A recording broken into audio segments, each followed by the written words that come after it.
Welcome to Side Note with Melissa, where personal stories spark deeper connections, conversations, and questions.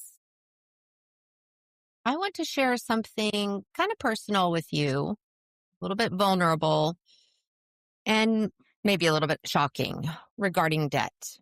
I have $100,000 in college loan debt. It's a lot, right? And here I am, a lavender farmer with my own business. Didn't necessarily need a college degree to get to the space that I'm at right now. So was it worth it? Was college important? Well, let's talk about it. Welcome to Side Note. This is episode 5, and I want to talk to you about being a first-generation college student and my experience with that. But first, I think it's important to tell you a little bit about my background, my childhood, but also my parents, because I think that's important when we look at the history of our families and where they come from. Both of my parents come from really big families. My dad comes from a family of 8, my mom from a family of 10, and they were both blue-collar families with stay-at-home moms. And both of the families had mental health and addiction throughout. So what that meant for both of my parents separately as individuals is that they wanted to leave their families early. So neither my mom or my dad graduated from high school.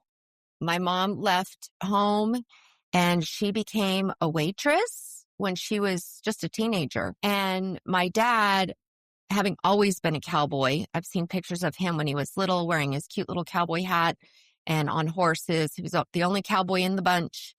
And so he'd always been a cowboy. And so he also quit high school to pursue ranching and rodeo. I think they met when they were 19. Their main goal was to have a family. And, you know, it's funny. I don't know if you remember the poem that's called something, I think, All I Really Need to Know I learned in kindergarten, I think is what it is. And I love the sentiment of that, but I really almost feel like I want to change that to everything I need to know I learned from having a cowboy dad and a mom who's a waitress. Of course, there's so much more that you need to know in this precious life of ours, but my mom taught me young how to wait on people and treat people, and how to count change back, which nobody knows how to do these days.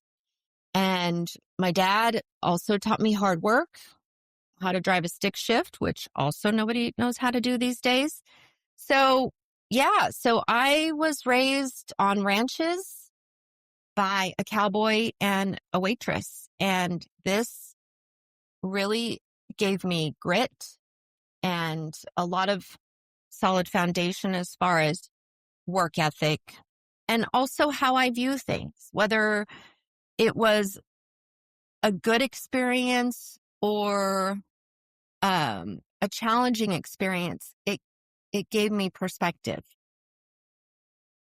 I think it's important to know a little bit about the town that I grew up in, because I think that has a lot to do with our futures and how we see things. I grew up in a small town called Del Norte, but I was about 6 years old when we moved there. But before we got there, we had been living on a ranch in Wyoming.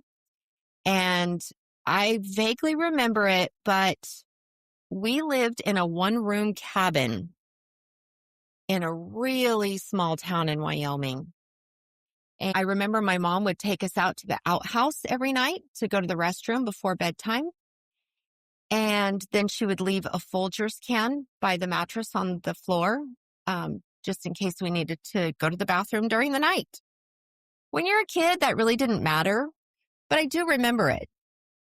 And so when we moved to Colorado, to the Flying W Ranch, the cattle operation, and my dad had gotten a job as the manager out there.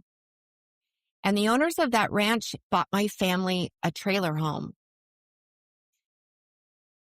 This trailer home, brand new, was so wonderful for me.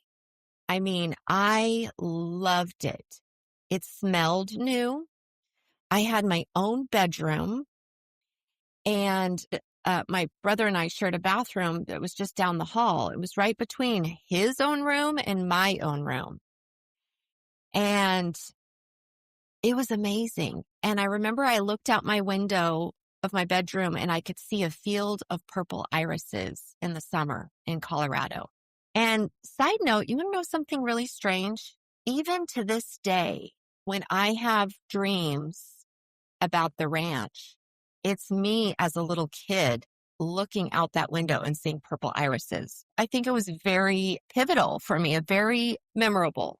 The Flying W Ranch was about 5 miles outside of the small town of Del Norte. And Del Norte is in the San Luis Valley. It's in the Rio Grande County in Colorado.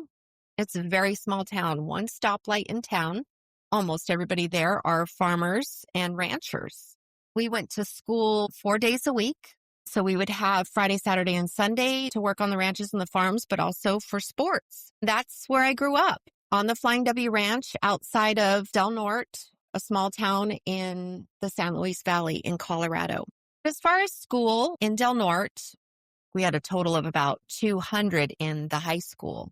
And I was always a good student. I really always loved and enjoyed school. And my home life was good. I mean, I loved growing up on the ranch. My parents were hard workers. My mom also did stay-at-home mom stuff, cooking and being a rancher's wife. There were alcoholism and mental health issues in the home, and I just learned to cope with it in different ways through the years. And side note, I was always self-motivated, even as a kiddo in elementary school. I think there were things that, my parents did as far as raising me that was a part of who I was, and I give them credit for that. But honestly, I think it was just a big part of how I was born and how I felt about myself. I just always remember thinking that there was something else and there was something more. That's not to say that what they were doing as a cowboy and a waitress wasn't good enough, because it certainly was. My dad loved being a cowboy. My mom was a really good waitress. This is how they made a living. I think I just observed some things about it as a young kid that stuck in my mind also. And I think a lot of it was the financial part. I saw struggle there. And a lot of kids observe this. I internalized it. I felt it, just made me think about things in my future. And I learned from that. And I also saw, just like any kid would with their parents, things that stressed them out. For me, I thought naively about it. I observed this and witnessed this with them and their jobs. And I thought, what do I need to do that they didn't do to not have that kind of life as far as struggle or stress? And I naively thought it was going to college. Now, of course, going to college does create options for us, gives us opportunities and options that we wouldn't normally have. But anybody who's gone to college knows that it's not the answer to a dream life or a dream job. But when I was younger, I certainly thought that's the missing piece. That's what I need to do in order to have a career that I love, a career versus a job, right? I was convinced that I wanted to be in professional white-collar jobs versus blue-collar jobs. And so in high school, had a good experience, but definitely had challenges with my dad with mental health. So I remember things like him picking me up after school when I was in high school. He would be drunk and I would kind of be silly and playful. And I'd say, oh, I want to learn how to drive. I want to learn how to drive. Let me drive. And so I would drive us home so that we were safe. It was just sort of how I coped. When I did get a license and I had this old Ford Escort, and I remember often driving home from school and on the dirt road, and I would see a tractor out in the field and it was stopped and my dad was kind of slumped over the steering wheel, and I would stop the car and stomp out there. I'd be really mad, but still loving him dearly, and shake him and wake him up and say, you know what, you got to get up, you got to get home. I coped with just doing really well in school, staying active. I had safe places too. So the ranch was my safe place. I loved the ranch. And my best friend Kylie was always out at the ranch with me. There was just something magical about it. If you're a ranch kid, you know, there was always something to do, always something to discover and explore. And it was Colorado. I mean, it was just beautiful. And the Rio Grande River also ran through the Flying W Ranch. We lived near the river too. And so it was a wonderful childhood that was sprinkled with these aspects of alcoholism and mental health growing up. But my safe spaces were also at Kylie's house. I spent a lot of time with her and her family. And then also in high school, I got a boyfriend and he was a safe space for me. He was responsible in school. He was in sports. Being around him made me also want to continue on that path. Now, was it because of him that I was a good student? I think it supported my wanting to do that, but I think I was always a good student. This was something I always wanted better for myself, but he did encourage that part because there were things about it that I didn't understand. And he was definitely on the path to higher education. So that was a safe space too, just being with him, not necessarily being at his house because his parents did not make me feel comfortable. I'll just say that. I think for them, it was sort of, I was the girl on the other side of the tracks that was dating their son. Jake was a safe spot for me.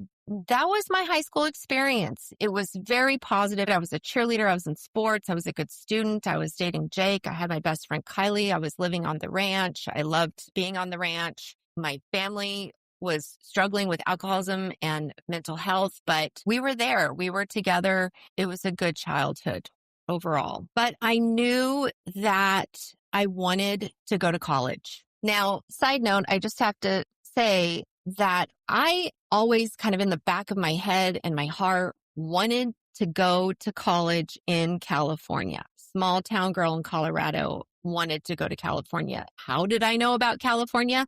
My parents had taken us on a family vacation to Disneyland in Anaheim, California when I was about 10. And we brought my best friend Kylie and we drove out there. And I remember they saved for over a year for this vacation. Like this was a big deal for my family. And we had a great experience to have really positive memories of my mom and my dad and my brother and Kylie. But the thing that really stuck out for me was being in the back seat of the car. And we were probably somewhere in LA or Anaheim. And I just remember looking out the windows and seeing palm trees. And there was something magical about that. And I loved it. And I just think in the back of my head, I thought, I am going to come back here someday. But when I went into high school, got a boyfriend and got on that path, it was, I need to go where he's going. He was a year ahead of me and he had gone to Colorado State University, one of the major universities in Colorado, in Fort Collins. So when I went out for a college information session or tour, I drove to Fort Collins by myself. And I remember I was in this kind of presentation in the admissions office. I looked around and all these prospective students were with their parents. The parents were asking questions and I really didn't even know what to ask, but they were asking things like major versus minor. You would think that I would have known what that was, but I just didn't. I was confused by it. Bachelor's, master's, undergrad, graduate. So I just sat there and I just listened. I just paid attention. I knew that I just had to go to college. And so I graduated high school in 1994 and I had gotten admitted to Colorado State University. And I wasn't sure what I was going to study or anything like that. That was the path that I was on. And I remember driving away to go to college. And I had this feeling on that dirt road, driving away to college, being the first in my family to graduate high school, being the first in my family to go to college, and just looking back, and the house was behind me and the ranch behind me. And I felt really good, like excited that in my head, I was like, I'm going to outrun whatever it is I'm leaving behind. Addiction, mental health, struggle. I'm going to outrun that. Also, I still felt sort of this cloud of sadness, like, well, what's going to happen to them? Who's going to take care of them? I felt that burden, even though I shouldn't. And even though they were not expecting that from me, that's how I internalized things as a child of an alcoholic. But I had worked so hard in high school, and I just remember thinking, along with my self-motivation, I just remember always thinking I knew that I had to keep moving forward and that there was something else for me. The other thing that was a big challenge for me was this whole idea of paying for college, which goes back to my point at the very beginning of this episode, and that is the debt that I'm in. And it's shocking and it's overwhelming when you first hear it. I've kind of just gotten used to it being there and how I'm handling it. But at the time, I just thought, well, how does a student like me go to college? There's no college fund. There's no savings. There's nothing like that. And I remember in the information session, people were asking about it, and they started talking about this thing called the FAFSA, Free Application for Federal Student Aid, the FAFSA. And that gave me a lot of hope, because they said, okay, you're going to fill out this FAFSA and it's going to determine your EFC. And your EFC is the expected family contribution. So I had to fill this out. And that was, as a first generation college student, guys, even that was a challenge, because a lot of times with families, it's your parents filling this out because it's their tax information, their assets, what they owe, what they own, what they make in their salary. I was having to fill that out and ask them questions and try to figure out certain things. And I mean, I filled out the application, and my EFC, expected family contribution, based on the formula of the FAFSA, was 0. And that basically meant that my parents could not contribute anything to my going to college, which didn't surprise me. And again, there's a lot of students like that. This is not a good or a bad thing. It just is what it is. And college loans are just a part of that process. And they certainly were for me back in the 90s. And so during this information session, they had talked about Pell Grants and loans and work study. And again, at this point, between the application requirements, the financial aid information, and then just even talking about orientation and registration, I just remember telling myself, don't get overwhelmed in the details. Just take it step by step. First, fill out your college application, then fill out the FAFSA, and then just go from there, each little step. And that is what got me through it. I was accepted to Colorado State University, so I was on the path to go where my high school boyfriend had gone, and we would be there together and would be fully funded through the FAFSA. I had gotten Pell Grants because of the low income status, and that was good because grants I didn't have to pay back. I got full loans, which I knew I would have to pay back after I graduated college. And of course, at the time when you're just going into college in your late teens or early 20s, you're thinking, oh yeah, I'll pay those back. I'll graduate college and I'll get a job, a really good job, because I've got a college degree, of course, and I'll be making lots of money and I'll pay back those loans. Sure, no problem. I think most of us know it doesn't exactly go like that, but life. And I got a work study job. A work study job was basically working on campus, getting paid. And that was really pivotal for me in the things that I would decide to pursue. I had already kind of discovered this passion of helping other first generation college students. I had felt that early on because of my experience in being in that information session and being there by myself and hearing these questions, and I'm getting confused. Like, I don't know what a major or minor is. I mean, these are things you would think I would know as a senior, but in high school, but I just never had those conversations at home. So that desire to want to help other first gens started early, and it was divine intervention that I got a work study position in the Office of Admissions at Colorado State University. I mean, how amazing is that? And so much divine intervention that I remember that when I applied for the job as a college counselor, But I went in for the interview with the director at the time her name was Brett. And I remember the interview was awful. I did a terrible job. And I thought, wow, I'm definitely not getting that job. And it truly was. It was a bad interview. I think I was nervous or something. I'm not quite sure. Now, at that point in my life, I was so used to doing everything so well. And I was just like, oh my gosh, I bombed. But Brett called me, and when I saw her calling, I answered. And when I heard her voice, this is Brett from the Office of Admissions, I thought I was waiting for her to be like, we're so sorry. Thank you for applying, but we decided to go with somebody else. But she did the opposite. She said, we'd really like to offer you a job in the Office of Admissions as a college counselor. I couldn't believe it. In that moment, I knew God had a hand in that because I had a terrible interview, but it didn't matter because I was meant to work in the Office of Admissions for so many reasons. So I did that. I was going to school full time as an undergrad. I was working about 20 hours as an admissions counselor. And the other people that I met, the full-time career counselors, Vado Maldonado, Mary Ontiveros then became the director, Timlin O'Neill. I mean, like, these are the names that I remember. Patrick Berner, he was also a work study student. These are the people that I remember learning so much from about higher ed. Now, side note, one of the other reasons that I think I was meant to work in the Office of Admissions, there was another young lady who got a work study job in the Office of Admissions, Texan out-of-state student named Daniela. And I remember when I met Daniela and I saw her and I said, oh my gosh, my brother would love you.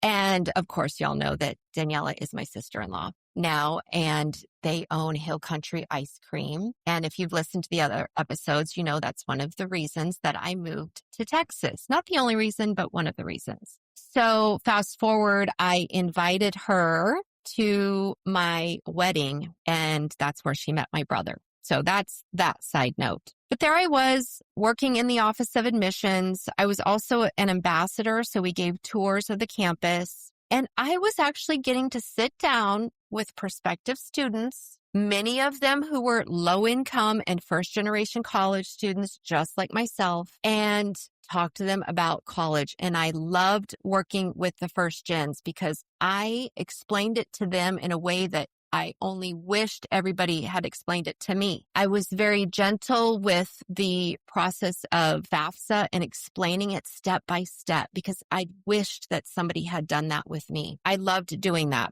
The other thing that happened at the Office of Admissions was I'd done a training manual on training other new counselors coming in how to counsel students. So I was very much learning kind of curriculum development and writing and training and that teacher aspect.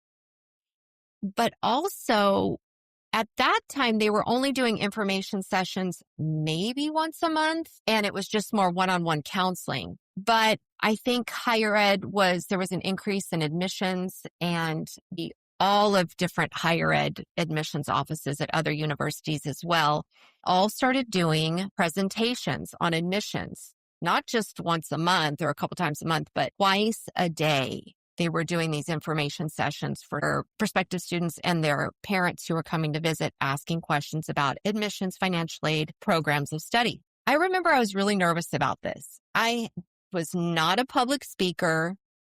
I was an introvert, still am an introvert. And this idea of getting up in front of a group of 15 to 25 people twice a day, giving an information session on all of these requirements really kind of freaked me out. It also freaked out the full-time admission counselors. Those that worked in my office, it was their full-time job. They didn't like this either. A lot of people don't like public speaking, but it was such a good lesson for me because I had to do it and I was thrown into it. And they said, you got to do this. And so I figured out a little secret for myself. So if you ever have to public speak and you're nervous, here's a little tip. And I used to tell my students about this too when I would teach. And they were doing presentations. I would share these public speaking tips with them. But this is what I learned. as a 19-year-old working as an admissions counselor who then had to do public speaking sessions. I held a brochure. In my hands that talked about Colorado State University, and I handed out all the brochures to all the visitors. So they had their own brochure. And it's almost like, when you're reading a book to a group of little kids and you're showing them the pictures and you're holding the book up. So I was doing that. And what that did was that shifted the stairs onto me over to the pamphlet. And then I would talk about the admission requirements, and then I would refer them to page 3, where we had index that showed test scores and GPAs. Well, then, of course, everybody's looking down at their brochure, not at me. And so then that just took away all the pressure. And I loved that. Then the full-time counselor said, "Oh my gosh, you've gotten so good at this. Will you help me?" So I told them my secret. I said, this is what I do for public speaking. And I loved then giving the presentations on admissions and financial aid. And I described it so well, so slowly, so carefully, so that the first-gen students in that audience would understand what I was saying. Now, as far as what I decided to study as an undergrad, choosing a major, if you will, let's talk about this for a second. Side note, who really knows what they want to do? Who really knows what they want to study? Of course, there are people who know the path they're going on. They pick a major, they stay in that major. That is their career path. Great. But I mentioned this in another episode. That's just not the majority of people. And studies have shown that students change their major 3 to 5 times as an undergrad. And it's not a shameful thing. It's totally understandable. How would we know as a 18, 19, 20-year-old what exactly we want to do? We haven't even lived enough life to know what we want to do or what our strengths are. And we know as fully grown adults that we could be midlife and change or still be trying to figure it out. So I think it's just a really crazy thought that we are asking those seniors in high school, where are you going? What are you going to study? Because maybe they know, but chances are they don't, and they're trying to figure that out. I think that is a big reason also that college is important. Now, is it worth $100,000 in debt? But the college experience, even without the classes, is educational and important. And that is what leads us to understanding what our passions are, what we're good at, what we like, and what we should major in. But like most students, I went through different stages and different majors trying to figure it out. And the first one was I went in as an occupational therapy major, if you can imagine that.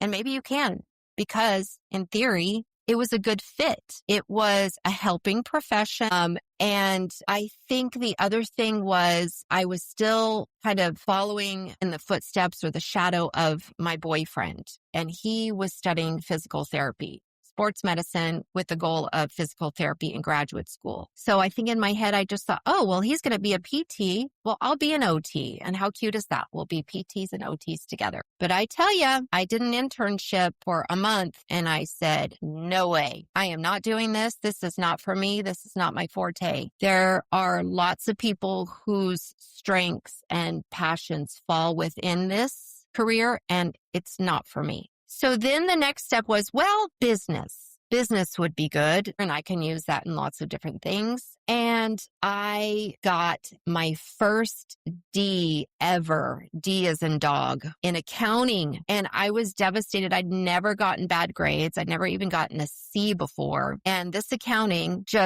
I didn't get it, which explains a lot at this point, but I don't like accounting.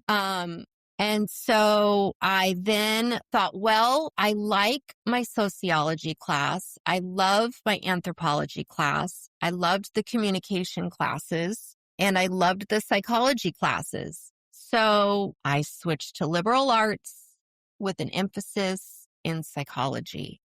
And man, I loved it. I loved it.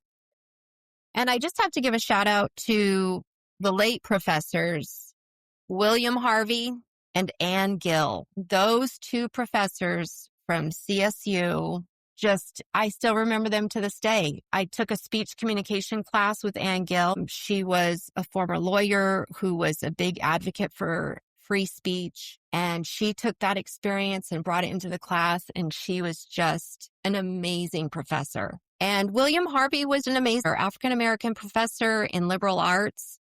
Smoked like a train, was just amazing in his teaching skills and presentations and his energy and the way he was with students. Students loved him. So I had some really good professors in liberal arts that also made a difference. And again, that stuck with me because I thought, not only do I love these classes, but the other thing that makes a big difference in loving your classes is a damn good teacher. You could be in a class, a subject matter that you love, but if the teacher sucks, you're not going to like the subject. And so that stayed with me. Now, side note, speaking of good teachers and good advisors, as I was in these liberal arts classes, I kind of started thinking, well, this is fun, but I want to go towards something, more challenging. And so this idea of pre-law came into my mind. Not a bad idea. I will tell you that I had an experience that I'll never forget. And so I had gone to an advisor who was also teaching. They were teaching classes in liberal arts. And so they were pre-law advisors and also teaching. And I expressed to this man that I was considering pre-law. And I probably met with him for maybe 10, 15 minutes. And I explained to him that I loved my liberal arts classes and how I was doing and why I was interested in law. He said to me, I highly discourage you going into pre-law. It's very competitive. It's very discouraging. You're probably not going to do well. And then he said, and you've got a pretty face. So just pick something else and it'll be a lot easier for you. Man, if somebody would say something like that to me now, of course, my response would be much different. But can you imagine as a 20-something and hearing that? I knew that it was not right, but I didn't have the words in that moment, like I would, of course, today, in that moment to respond to him. In fact, it stayed with me all of those years. And it wasn't until my late 30s, after some mediation and advocacy training that I'd gone through, which was intense. I'll tell you about that another episode. But that led me to send several emails to several individuals that I had interacted with throughout my life, him being one of them. And I'd looked at my old transcripts and old paperwork from CSU because I couldn't remember his name. And this was in my mid to late 30s. I found his name, but I emailed the department and I said, just want to share with you my experience as an undergraduate student in 1997. This is where I was in college. This was the meeting that I had with an advisor who also taught in the department. And this is what he told me. And that was it. And I sent the email. I got a response back and it was a legitimate acknowledgement and apology for that. But yeah, that happened. So yes, I had changed my major from OT to business and then landed in liberal arts. And based on what I had done in high school for jobs and my interests and what I wanted for myself, this made a lot of sense. Because again, remember, I was self-motivated, self-determined, and was always looking for better opportunities. So even with the jobs that I had in high school and junior high, okay, sure, I cleaned hotel rooms. I was a waitress with my mom. She started me at that when I was 12. Also in a small town, there's not a lot of opportunities. I had to create these cool jobs that I wanted. And I think I was 14 or 15 when I was really excited to work in an old-fashioned ice cream shop in South Fork, a nearby town. And the owner said, oh, you're going to be an old-fashioned soda jerk. And I loved the idea of me being a soda jerk. There were other people in high school that were working at the gas stations or mowing lawns. And of course, that was all fine, but I wanted something different. The other thing that I did was went to another nearby town called Monte Vista. We'd call it Monte, and went to their Chamber of Commerce and looked at all their brochures. And I thought, well, these are kind of boring. And so I asked them if they would hire me to rewrite. This is me as a 15-year-old, rewrite their city visitor informational brochures. And I did, and I loved it. I got to write about their events and the summer activities and the rodeos and all of that. And then also in high school, the coolest job that I had was I was a DJ at the local radio station, KSLV. I remember it was really fun because I would record, I would do live radio shows on the sports on. So I did that. I would record weather reports. And it was really funny because my mom would pick me up at the end of my shift at the radio station and we would listen to my recorded weather reports on the way home. That was a proud moment for me. So knowing that I liked all of these things, that I'd had my FCC license in high school, that I liked writing, that I liked presenting, that led me to, I think, liberal arts because it was a very good, broad, general major that I could explore those different things. Now, let's just talk about advocacy offices here for a second. The advocacy offices, if you know what they are at college campuses, these are offices that help underrepresented students. And when I heard that, I thought, oh my gosh, these are my people. I'll be able to find a group that I resonate with because I am low income. I'm first generation college student. I come from a community of Mexican American and white farmers and ranchers. And I'm kind of feeling a little out of sorts here. I remember I'd gone to my first lecture class as a freshman, 400 students in a class, in a lecture, when my entire graduating class had 45 students. My entire high school had 200 students. So it was a culture shock. So when somebody told me about these advocacy offices, I thought, yes. But I remember learning about them. At the time, it was Hispanic Student Services, African American Student Services, Asian American Student Services. I was like, well, wait a second. Do you have any help for a low-income first-gen white girl coming from an alcoholic family in a small town? I mean, I just felt it. I didn't completely understand the feelings that were going on at the time, but I was like, what?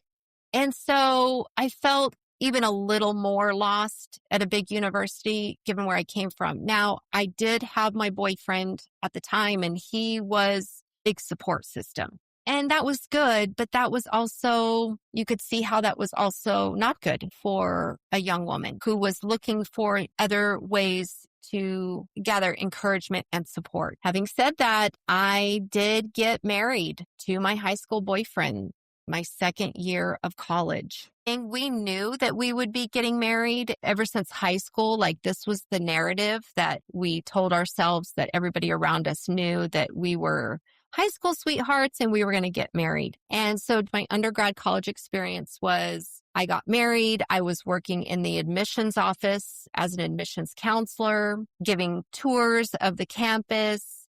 I'd also, to save more money for our wedding, I got a second job in the mall at the Rocky Mountain Chocolate Factory. And I just got to tell you this little side note story because it's kind of funny. When I got hired, they said one of the quote requirements was they wanted us to be able to try everything in the store because they wanted us to be able to tell customers what it tasted like, what it was. And so, mind you, my shift every day started at 5:00. I got hungry for dinner right around 6:00, and my dinner was chocolate. I remember I had gotten my wedding dress. It had already been fitted, and then it got too tight because I was working at the Rocky Mountain Chocolate Factory.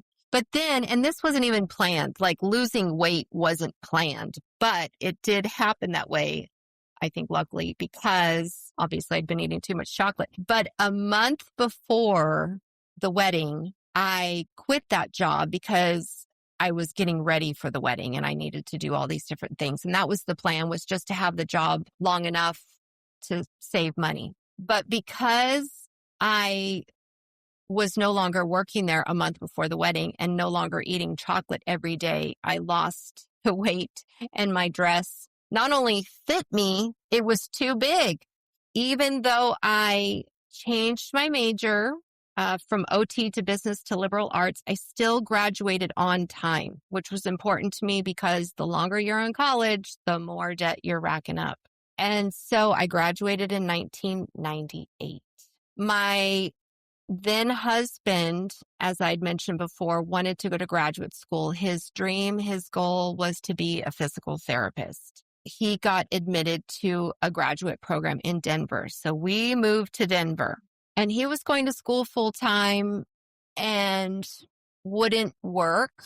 Notice I said wouldn't, not couldn't, but he wouldn't work because he was in school full time. So I worked full time, and then I had a weekend job. Now, at first, I had that shock of graduating college. Remember that thought of like, oh, I'm going to go to college. And as soon as I graduate, somebody's going to knock on my door and say, oh, I heard you have a college degree. Here's your new career. And we're going to offer you $50,000 a year with health insurance and retirement. And then life is going to be great. But as we know, that does not happen. And so I was like, oh my gosh, I have to get a job. So there was this big department store in Colorado called Dillard's. And I remember I got hired there, and I was so disappointed because, with my background of being a DJ and being an admissions counselor and working really hard and finishing college, and now I'm working in a department store, and I hated it.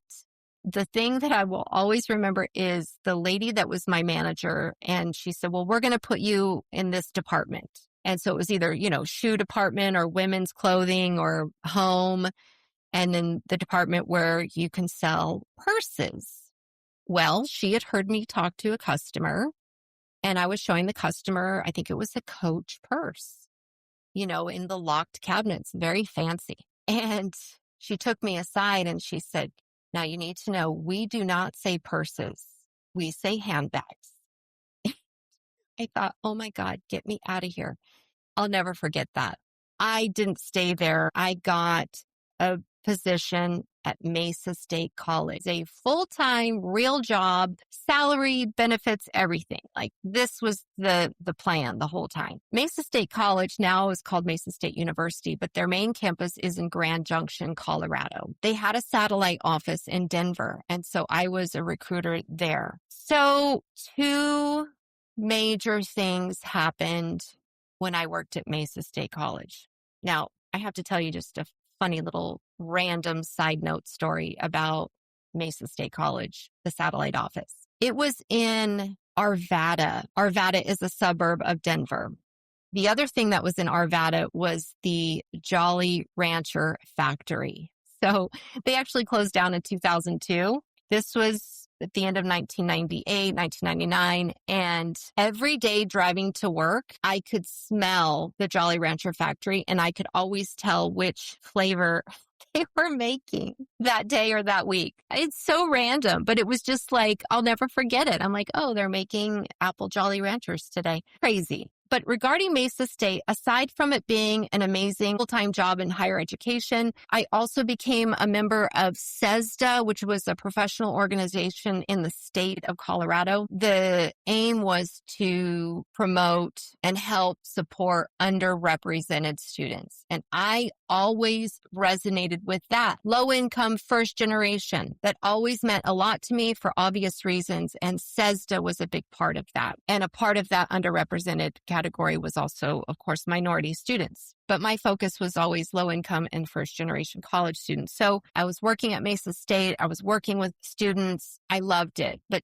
2 major negative traumatic things happened while I was working at Mesa State. The first one was that I had a female supervisor manager who was, and I don't say this lightly, who was extremely, and I say extremely, verbally abusive. It was awful. She was a few years older than me, very, career oriented in higher education. There had been other complaints against her from other female people that she was supervising. Not usually men. It was all women. The challenge for me was that we were in a satellite office. So oftentimes it was just she and I. Now, at the time I suspected, and now as I got older and reflecting on it, I definitely knew that it wasn't just somebody who was mean. There was definitely a clinical diagnosis there. I mean, it was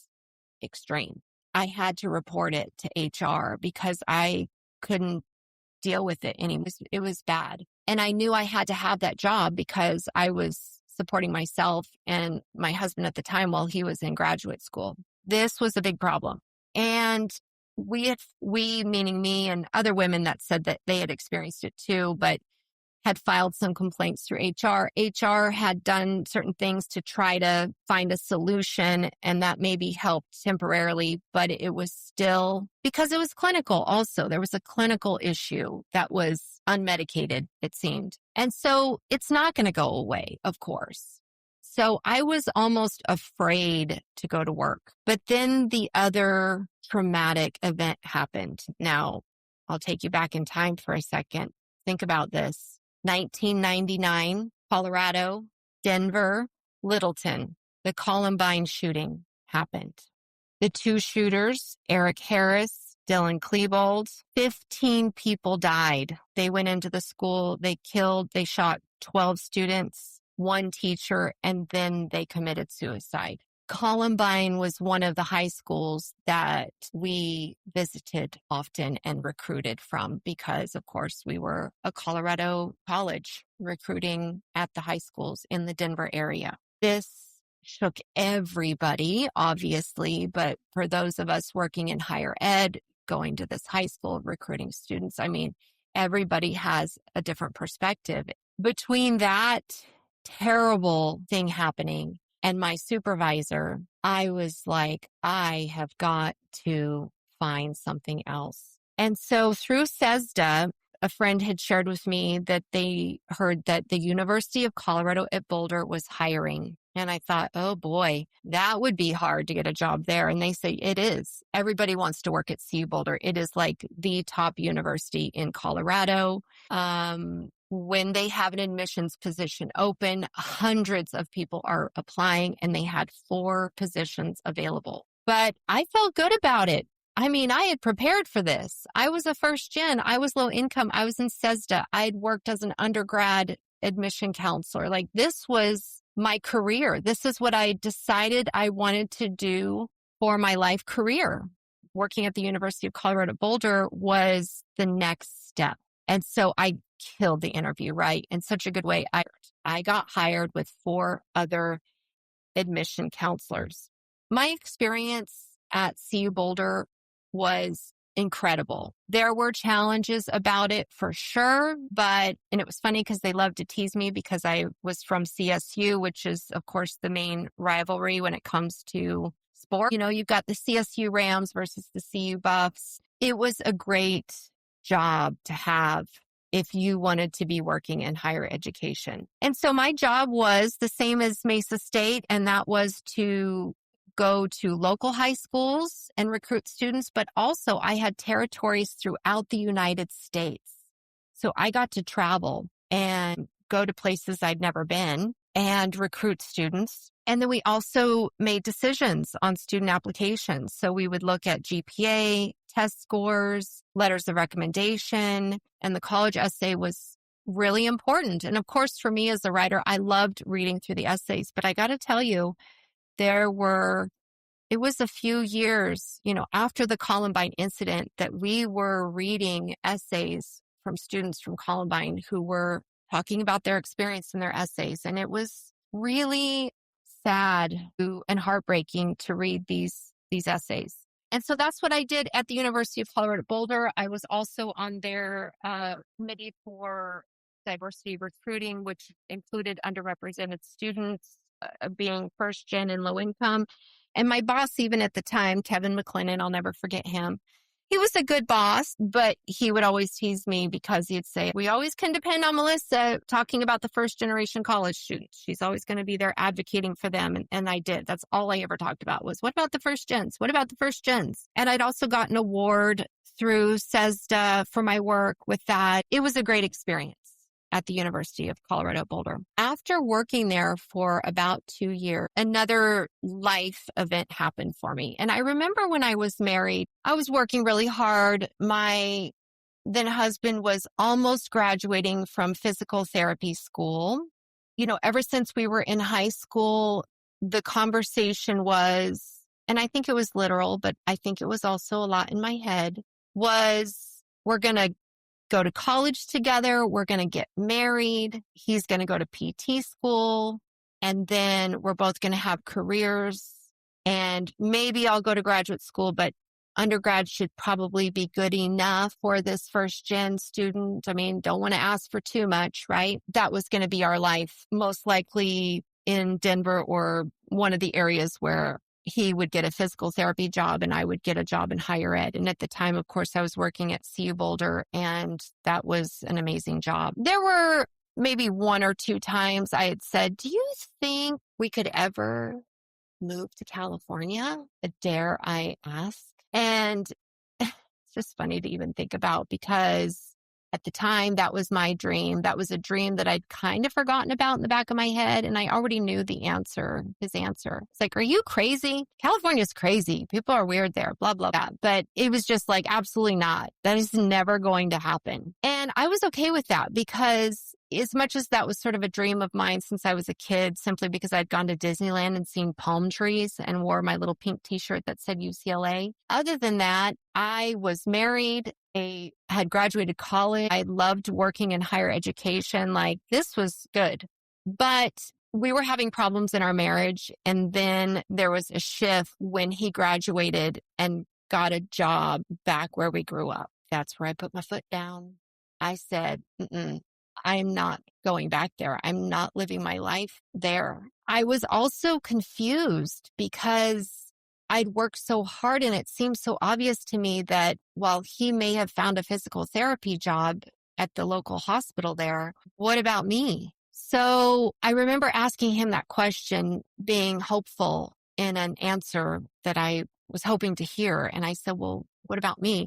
Because I also thought, not only am I going to keep working in higher ed at CU Boulder, but I also was like, well, maybe I should go to graduate school and get a degree in higher education, administration, or something like that, since this is my life career here. His answer honestly broke my heart. And so I said, well, okay, you got a job in physical therapy. What about me? What am I going to do? And he said, well, you know what? I've thought about that. And I asked my parents about it. My dad said that you could be his assistant. And it broke my heart. It did, because I just thought, wow, that's what you think about me. That after all these years, it was so crushing. And of course, now as an older person, I get where he was coming from. He was also young. He also had hopes and dreams, like all of that stuff. But at the time, here was this man, the only man I'd ever been with, that I thought knew me. And I thought we were on this path of life together, supporting each other's goals and dreams. And that didn't seem to be the case. And don't get me wrong, his dad wasn't a dean of a college and I was going to be his assistant. His dad was a realtor and I would have been his secretary, most likely. I said no. And so one thing led to another story, but one thing led to another. We got a divorce. I was at CU Boulder. I was super sad going through this depression because this was a hard time for me, right? I think I was 23-ish. Kylie was there for me through it. Just a struggle. And two of my good friends at CU Boulder, and it's so Boulder, I have to say, because they said, come over to our house. You need to relax. We want to help you and help support you, and just come over. Let's just chill out and hang out. That was the first time I smoked marijuana, got totally stoned, laughed a lot. Didn't make a habit of it or anything. I remember that very, very much Boulder.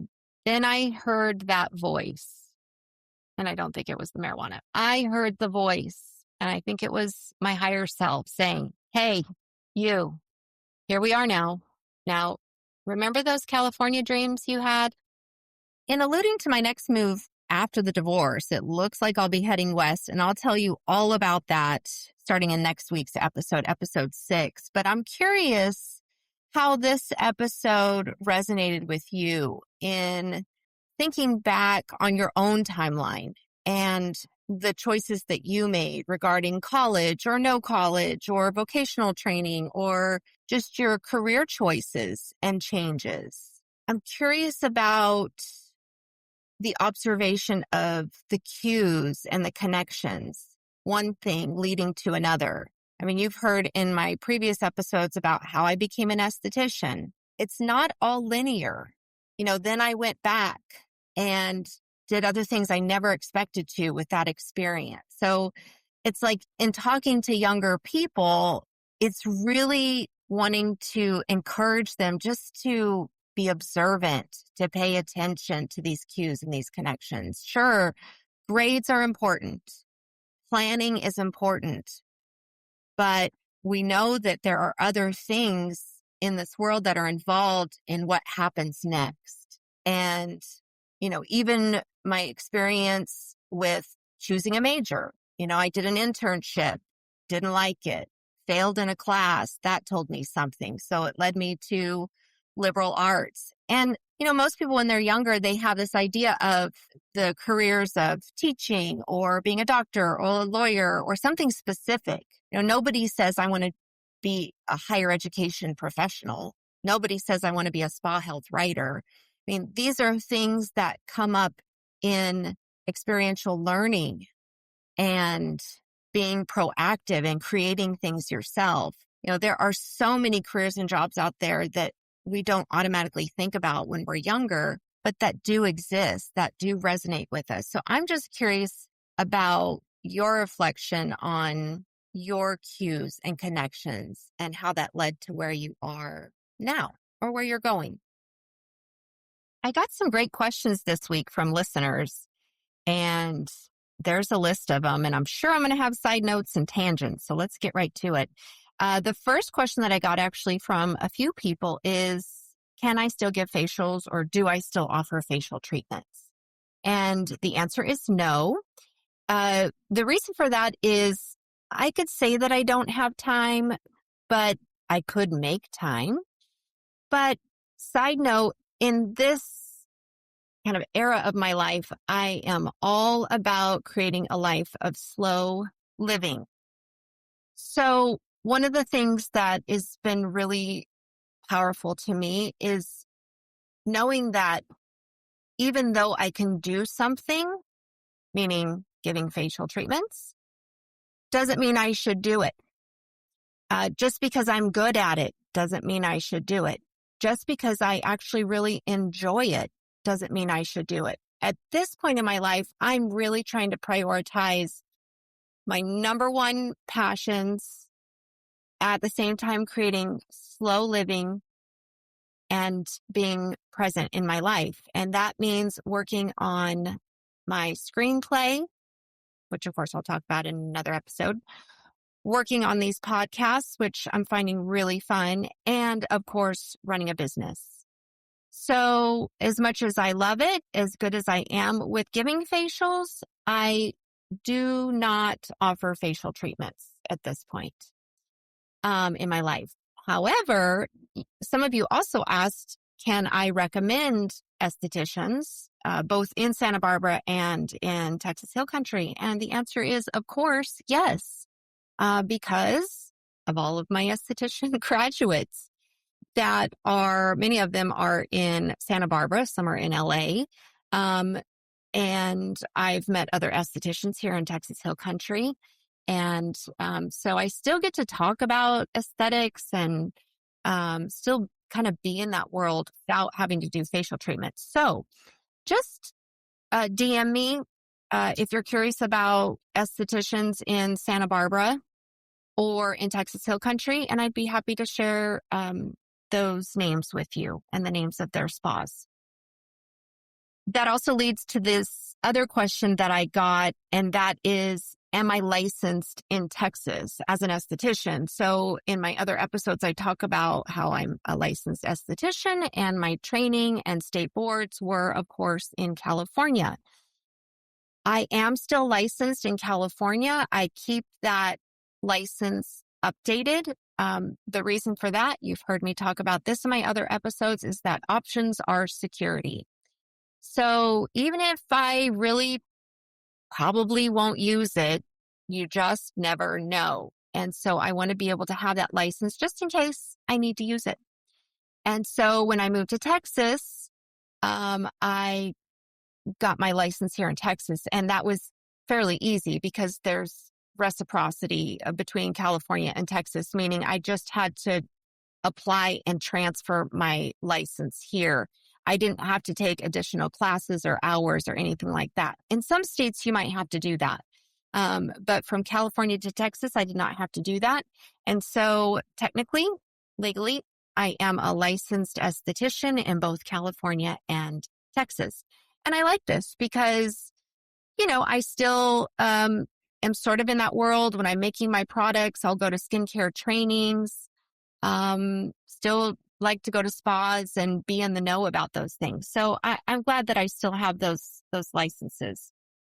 Somebody also asked about, I think there was a link that I put in the notes for Broughton Hotels. When I was speaking about being a spa health writer, there were some little boutique hotels that I had gone to, and I guess the organization or corporation that owns it is called Broughton Hotels. And I understand the confusion there because my last name is Broughton. So all of a sudden it's like, oh my gosh, do you own a bunch of boutique hotels around California? Or maybe they're outside of California too. But anyway, the answer is no, I don't. It is kind of a longer side note story that I think it's too long for Q&A, but there was this crazy meeting of a gentleman named Larry Broughton, really nice man, and we have the same last name. And the longer story with this that I'll share eventually is about, I think, manifestation, and specifically with the name Broughton. But Larry came up in that manifestation and we just became friends. And he is Broughton Hotels. He manages and leads the organization for those little boutique hotels that I have visited as a spa health writer and a reviewer. So I know I'm sort of being vague as far as like how that came to be because it is a cool story, but it's too long for Q&A. But no, to answer your question, I unfortunately am not the owner of Broughton Hotels. But there is a fun coincidence and we have the same last name. Next question in regards to being a spa health writer. Some of you had mentioned that you were Googling me to find old articles. If you Google Melissa Broughton, which was my married name that I didn't change and I was still going by that for years, or Melissa Broughton, and then you Google that with spa health writer or Santa Barbara, you might come up with those articles. I have them all printed out as I shared on my social media, and I have a book of sort of, just hard copies of all of those. But that's been, 15 to 20 years ago. So that would be a lot of digging on Googling. So that's why it may not be coming up when you're looking for it. The next question that I got, which is a very good one, is when I lived in Italy, how did I afford that if I lost my job and then, just living there? How did I afford that? Well, I alluded to this in the episode. So the first answer to that question is that I took out a retirement that I had from the previous job. Wasn't the most responsible thing to do, technically, from a financial point of view. Most people would roll it over into their next job retirement fund, but it wasn't a lot, but it was a few $1,000s. But at that stage in my life, I felt like that was more important meaning my experience in going to Italy was more important than rolling over retirement. Whether or not that's true or not depends on the person you're talking to. But for me, it was important and I would never change that decision. So that was reason number one. But more than that, reason number two, it was less expensive for me to live in Italy for 3.5, 4 months than it would have been for me to live in Santa Barbara. Crazy as that sounds, it's true. And I knew that when I made the decision. And that was another reason I thought, well, might as well. It's going to be cheaper than living in Santa Barbara. Now, keep in mind, I was not living the high life in Tuscany. I went through a school to live with the host family. And then after that, I got a cheap little studio that was very affordable compared to what I would be paying in Santa Barbara. For a short time, I was living with my Italian teacher that I was in a relationship with. Another fun episode to talk about later on. But yeah, food was cheaper. I didn't have normal monthly bills. So yeah, I lived in Tuscany for 3.5 months for less than I would have in Santa Barbara. Some people were also curious to something I alluded to when I was talking about being an esthetician student, and they were curious about Dr. Aguilar. In one of my episodes, I talked about when I was an esthetician teacher and how I also was working for a skincare company called DNA Skin. And the owner and founder of that company is a guy named Dr. Noel Aguilar. And again, not to be vague, but it is a longer story, too long for Q&A, and I will share it one of these episodes, kind of the story, what happened. But yes, I dated Dr. Aguilar for a short time. And it was while I was an esthetician student, or excuse me, an esthetician teacher, and also working for his skincare company. And it just, probably wasn't the best decision dating somebody that I'm working for, generally speaking. And somebody else also asked, this was in a conversation, somebody asked, am I ever worried about, bringing up these specific names, or just in general, talking about, Dr. Aguilar or the Italian teacher or what have you? And no, not at all. First of all, I'm a storyteller and that's what I do. Second of all, it's been years, 15 to 20 years. Enough time has passed where I can share these stories and not have an attachment to the emotions with them and just look at the learning that happened from them. There's no blaming per se, but it's very matter of fact. And so I'm honest about that. And so regarding Mauro, my Italian teacher in Italy, or Dr. Aguilar at DNA Skincare, I'll tell the full stories eventually because they're interesting and I learned a lot from the experiences. So, but am I worried about sharing those stories? No. And the last question that I got for this week is, am I still in touch with my students, my esthetician students? And absolutely 100%. Of course, social media makes that easier, especially now that I live in Texas. But there is a network of them, and I feel so connected to them, even though I haven't seen them for years, but I'll see them on Facebook or Instagram. And I love seeing how their lives are unfolding, whether they're still practicing as an esthetician or they're doing something else amazing in their life, or they've gotten married, they've had children. Keep in mind, the majority of these students were in their early 20s when they were students of mine. And at the time I was in my 30s, and now they have grown up, so to speak, and, got married and had kids and new careers and everything. And I absolutely love that. So yes, I do have a lot of esthetician students on my Facebook and Instagram that I do still kind of connect with. Love your questions. Please feel free to continue to send those to me, whether it's in the comments on the podcasts or just DM me on Facebook or Instagram or email me. I love answering your questions. Thank you so much for listening to Side Note with Melissa. If these stories resonated with you, please share this episode with a friend. Don't forget to subscribe on Apple, Spotify, or YouTube, and feel free to leave a comment.